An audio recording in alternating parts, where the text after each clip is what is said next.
Tugiye kureba urutonde rw'abakire 10 ba mbere mu Rwanda muri uyu mwaka wa 2025. Abo bantu bose bafite ibikorwa byagutse mu buhanzi, mu bwubatsi, mu bucuruzi, mu muziki ndetse no mu bukerarugendo. Hari abamenyekanye cyane mu bitangazamakuru, abandi batavugwa cyane ariko bafite imitungo myinshi cyane.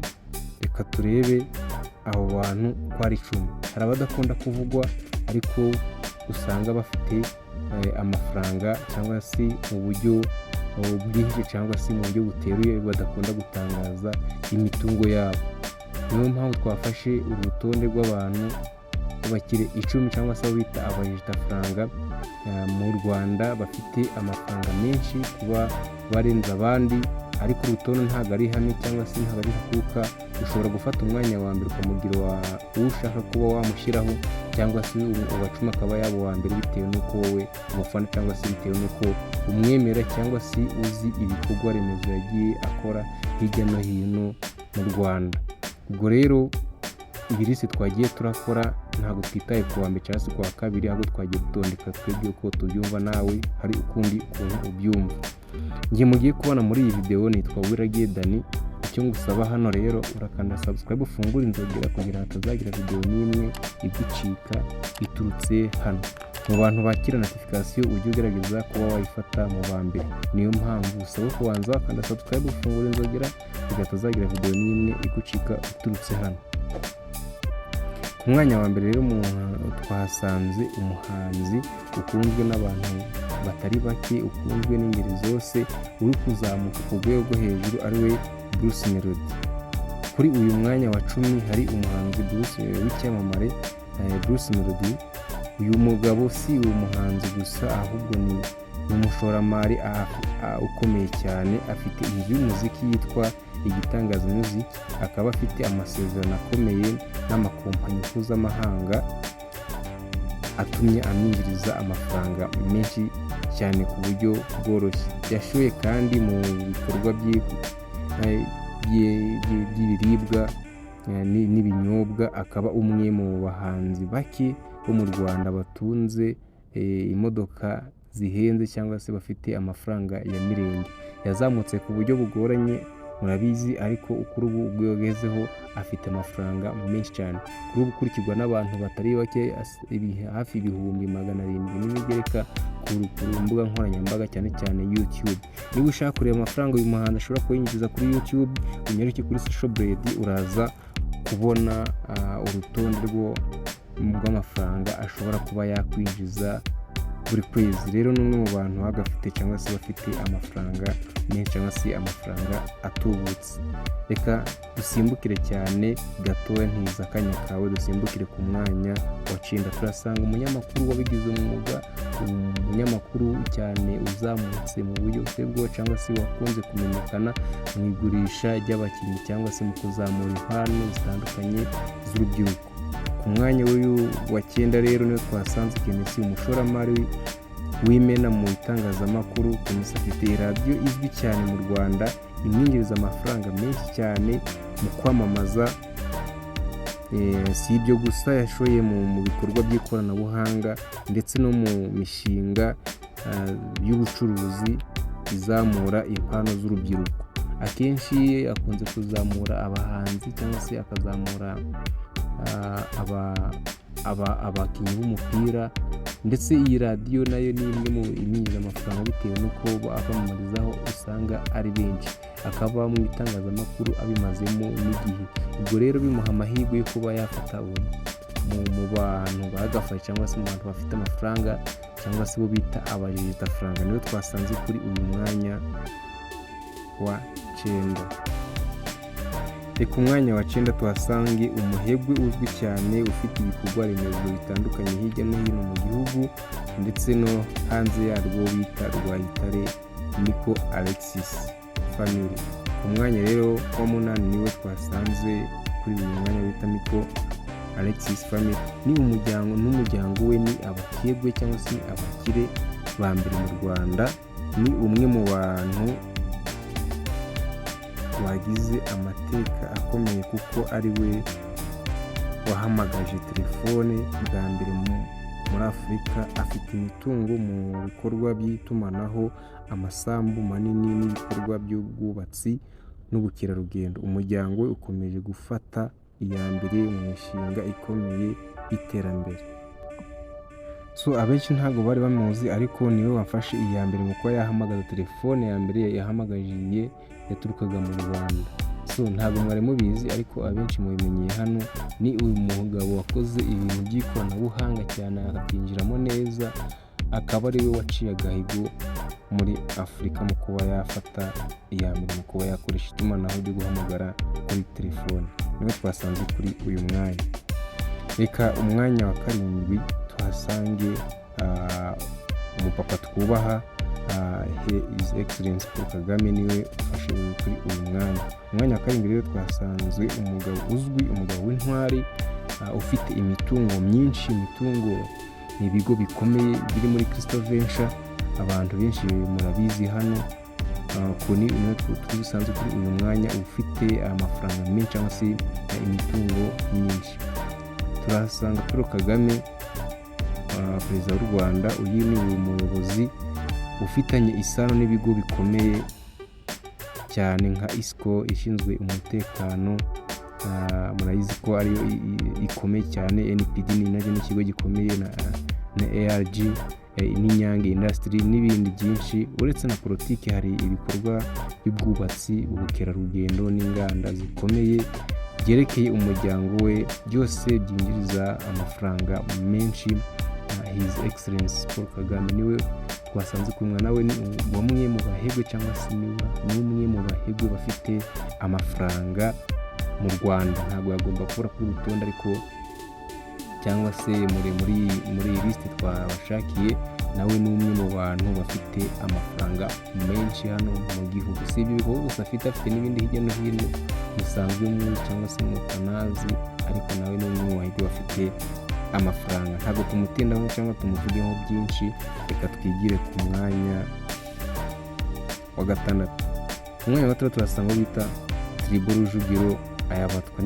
Nawe ni uyu mugabo yamenyekanye mu bijyanye na politike, yavuzwe cyane hirya no hino. Ni umugabo uzwi cyane, ariko ufite amafaranga menshi, kuko nibyo twashatse kugambira muri iyi video. Afite nawe amafaranga menshi, nawe ni umwe mu bajijota faranga. Ubu ngubu nawe niwe twasanze kuri uyu mwanya wa 6 wo bita Rujugiro.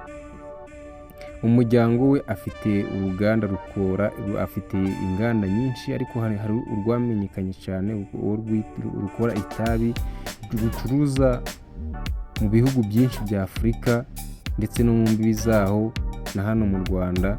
Uyu muryango ufite imitungo irimo inyubako z'ubucuruzi, amasoko ndetse n'ibikorwa by'ubukerarugendo. Azwi cyane umushoramari wambukiranya imipaka hirya no hino bitewe n'ibikorwa yagiye amenyekanamo.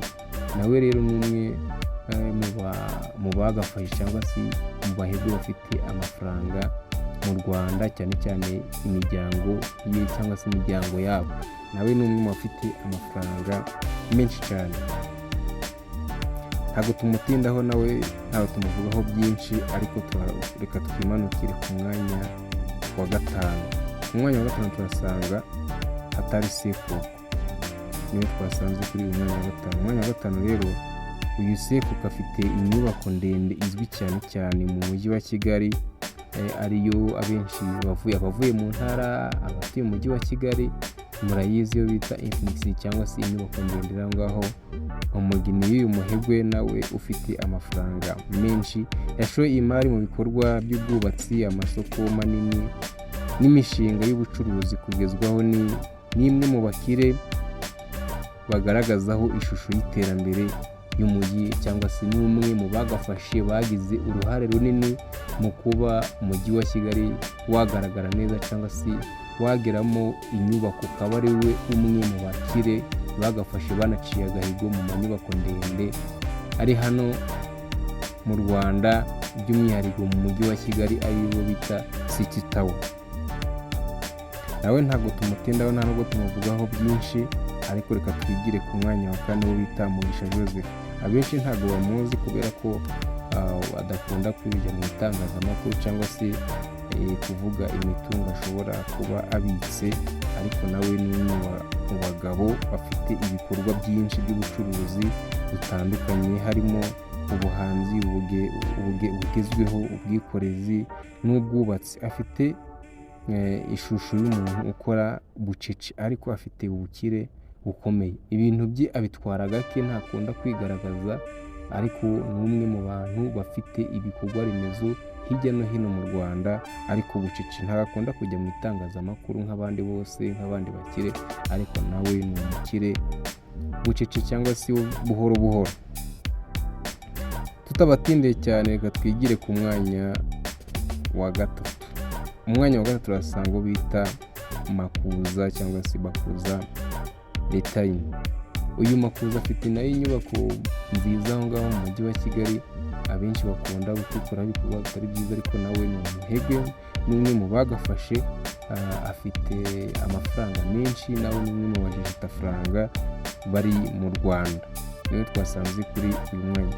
Afite we n'umuryango we rero, cyangwa se umuryango we kuri ubu nawe ni abaherwe, ni umwe mu muryango uzwi cyane mu Rwanda mu rwego rw'ubucuruzi. Afite ibikorwa by'ubwubatsi, amacumbi manini, amasoko ndetse n'ubwikorezi. Imishinga yabo igera hanze no kwambukiranya imipaka hirya no hino mu Rwanda.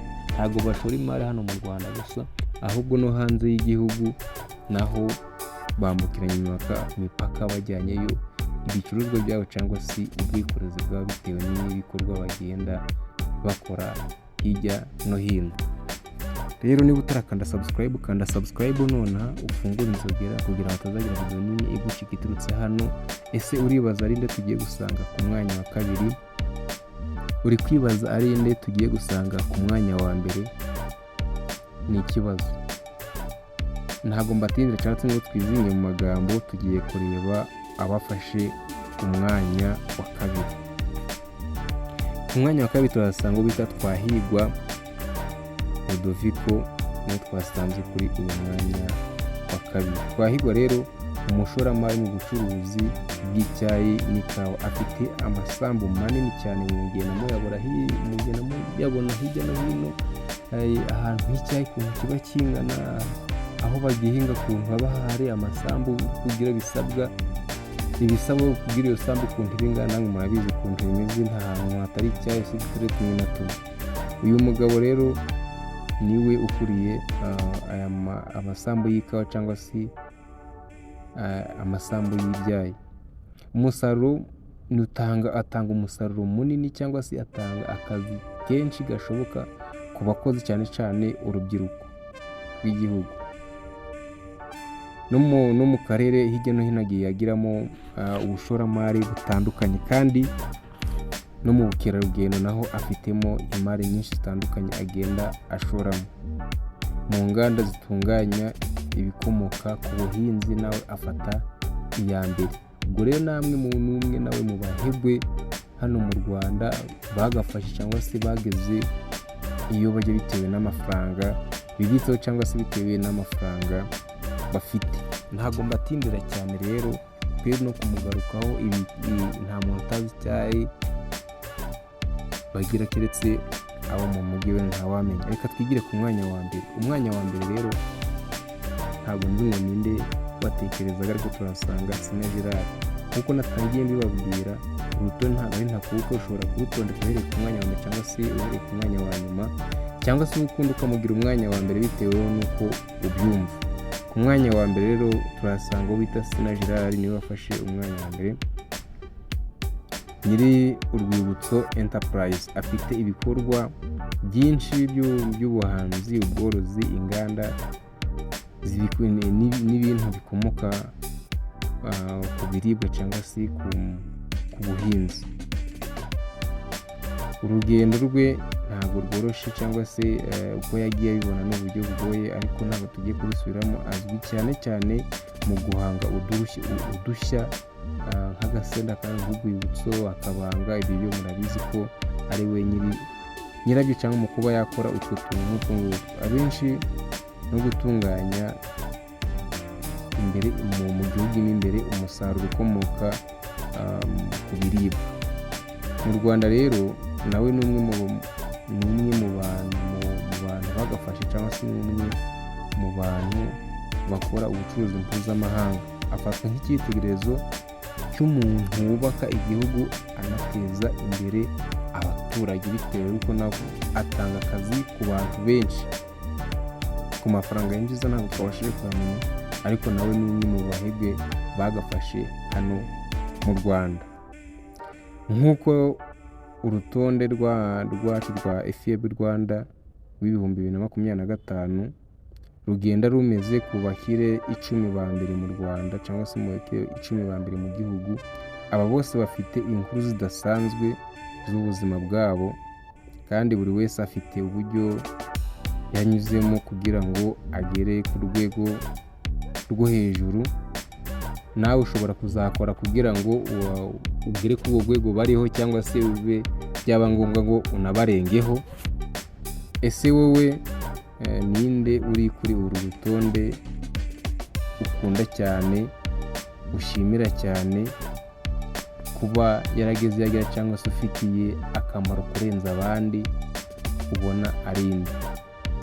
Twandikire hasi muri comment, utange igitekerezo cyawe hasi, ukande subscribe, ufungure inzogera kugira ngo ubone n'andi mateka y'abantu b'ingenzi mu Rwanda utaruzi cyangwa se utari warasobanukiwe. Bitubwira hasi muri comment. Ese muri aba bantu ko ari 10 ninde ushobora kuba agutunguye? Bitubwira hasi muri comment kugira ngo n'abandi basobanukirwe, n'abandi babimenye. Ni bande wumva ko twakuzaniraho? Tubwira hasi muri comment. So guys, njye muri kumwe nitwuregiye Daniel Kadore mu zindi video zitandukanye, ndi kubagezaho izindi video z'ubwenge kandi nziza. Mbagushimira abantu dufatanya kuri umuntu cyangwa se bahora bandi impande, inshuti z'akadasohoka. So ndabakunda cyane Kadore mu zindi video. Bye bye, ciao ciao.